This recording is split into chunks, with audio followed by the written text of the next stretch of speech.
It was as if a river of red and white had swept across our country. The athletes have connected with each and every one of you like never before. Whether it be John Montgomery's victory march through Whistler with that now famous pitcher of beer, or Melissa Hollingsworth's tearful apology after missing the podium.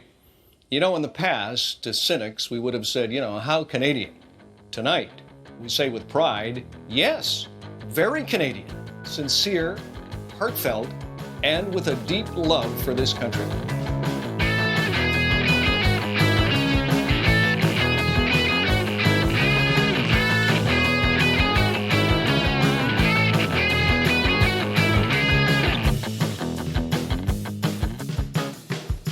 Sportsfeld! It is Sportsfeld Storytime, and we have exhausted ourselves of talking about being disappointed in Toronto sports teams. I think we're in the mood for a victory. We're in the mood for some nationalism, for some feel good. No, we're in the mood for something we had memories of our being quasi grown ups and feeling good about sports. I think is sort of for me what the big impetus here was, because we talked during the Raptors content earlier. In one of these months, and you made mention to the 2010 Olympics sort of being the only time that we had any positive association with any sports team, and that blew my mind, but you're absolutely correct. Yeah, I'm trying to think of, I guess I measure impactful sports moments over, what the bar experience was for it. Or the watching experience. Yes. But if I rack my brain pre 2013, I guess it's one time in university I watched a World Juniors gold medal when I cared about those, and that's it. This we are referencing is the 2010 Team Canada gold medal in men's ice hockey. Before we even get into it, we should mention that the women's ice hockey team, just as if not more exciting for all of these exciting men's hockey teams, the women's Canada-US gay games. It's funny you say that because I was going to mention this when we're not recording the episode, but whatever. I was going to suggest we do the 2010 women's for the next one.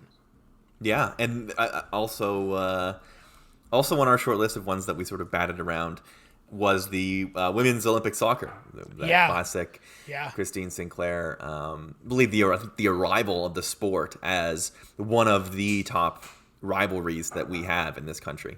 But no, to set the stage, 2010, the dawn of a new decade. 2010, by the math, a little back of the napkin math here, 24 years old I was in my 25th year, but I had not yet turned 24 because these happened at the beginning.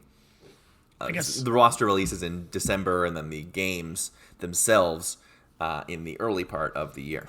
Yeah, I guess I was in my 22nd year, but was not yet. No. Yes.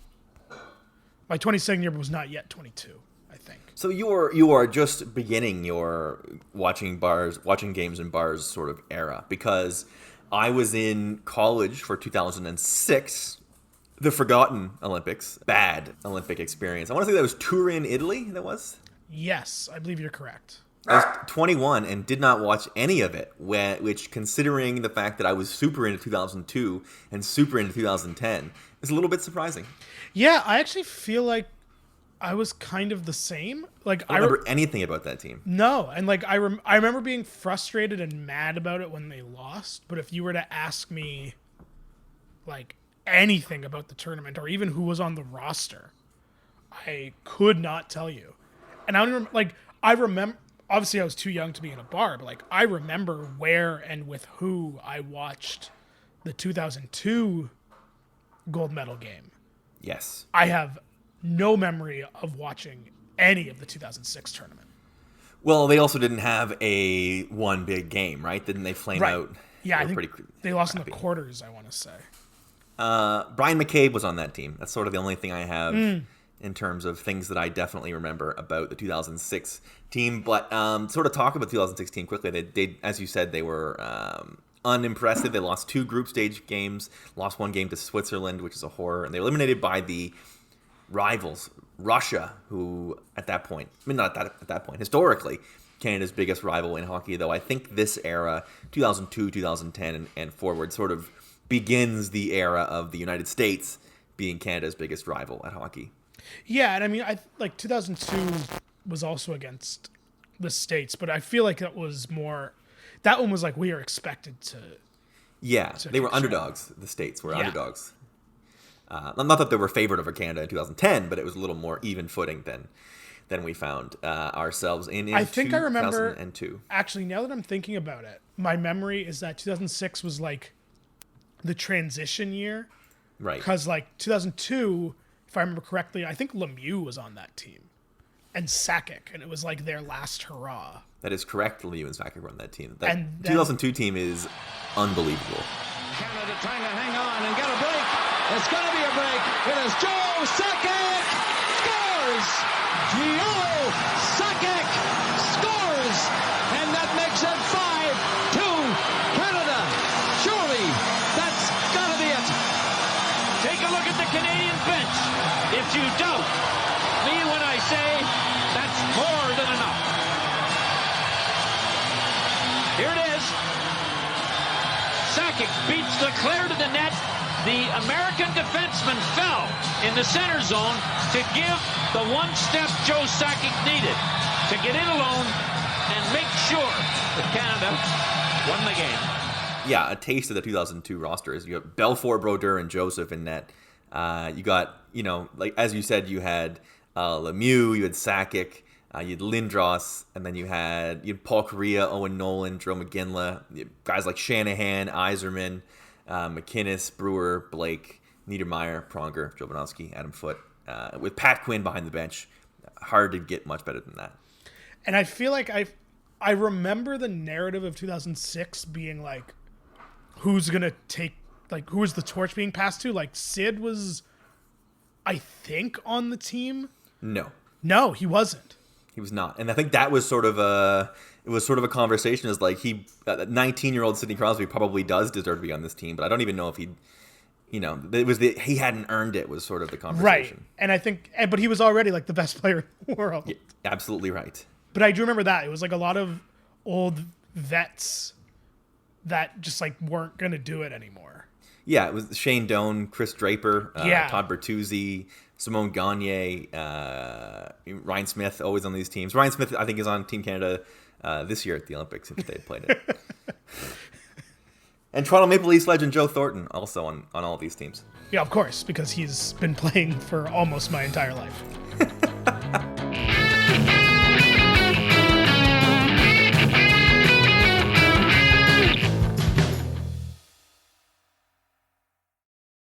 Anyway, Wayne Gretzky coached that team. If you want to know how disappointingly bad, Wayne Gretzky not a good hockey coach. Don't know why. And that was also in his scandal days, wasn't it? And there's a narrative of whether that was going to be a distraction because we love our narratives when it comes to Canadian hockey.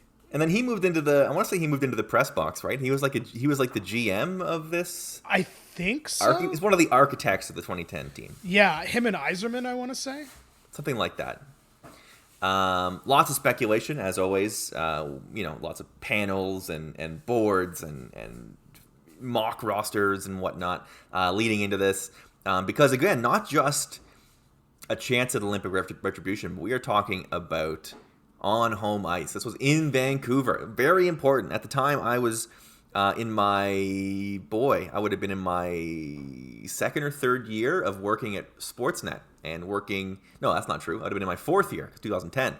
I started there at 21. So my fourth year of working at Sportsnet, and I got to work on a bunch of Olympic coverage, and it was at the time a big career highlight, sort of being a part of that big engine that whirs out Olympic coverage and Olympic stuff, and it being on home soil was a extremely big deal. Even 10 years later now, it seems hard to properly state that the Olympics being in Canada was a huge deal in 2010. Yeah, I wonder, I've been thinking about this when we were prepping for this episode, and then now that we're doing it. I'm trying to figure out whether my, detachment from caring about international hockey anymore. If it's like, because like if this was like a once in a lifetime kind of scenario, or was this like, am I just like old and jaded now? Well, I mean, I think like I remember this being is the perfect I remember being thing. so excited for the roster reveal, and like you couldn't pay me to watch that today.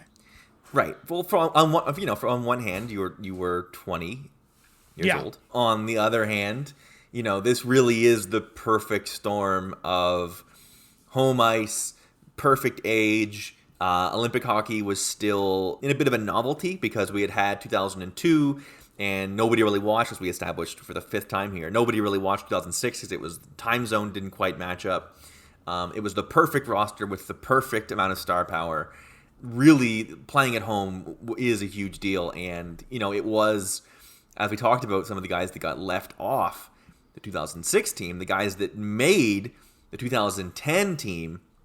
It was a dramatic sort of shift into this next wave guys. You had guys like Drew Doughty and Duncan Keith, Shea Weber, Sidney Crosby, of course, the big one, Bergeron, your Getzlafs, Heatley, Iginla, Brendan Morrow. Somebody has to play on the 4th line. Rick Nash, of course, returning.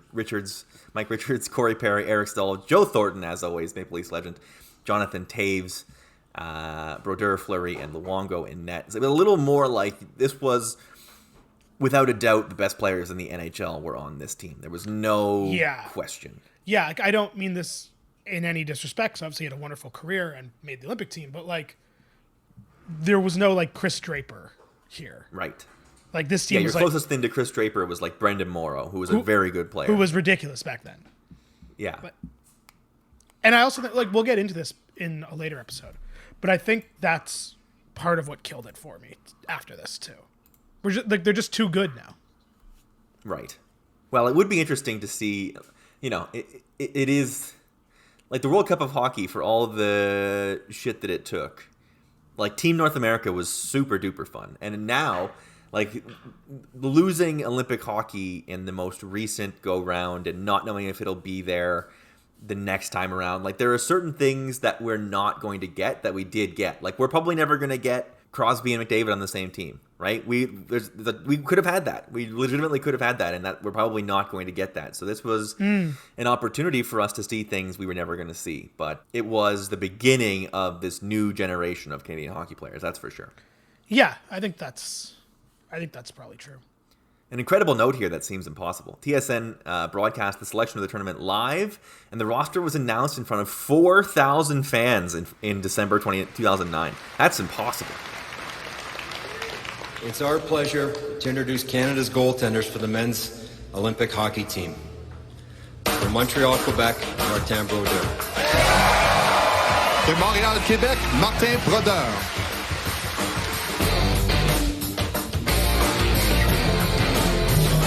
From Sorel, Quebec, Marc-André Fleury. De Sorel au Québec, Marc-André Fleury. From Montreal, Quebec, Roberto Luongo. De Montréal, Québec, Roberto Luongo.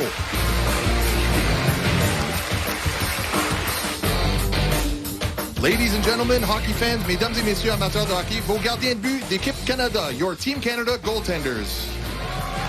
Right? Like that's what I mean about the hype for Team Canada hockey at the Vancouver Olympics was beyond anything that I think could ever happen again. Mm-hmm. Like, this is early days of things like Twitter, early days of social media. I kind of do feel like this was just like a once in a lifetime scenario that happened to kind of fall the right way. It was the perfect storm. It was exactly the right roster at exactly the right time, playing in exactly the right city. Super hyped for this tournament.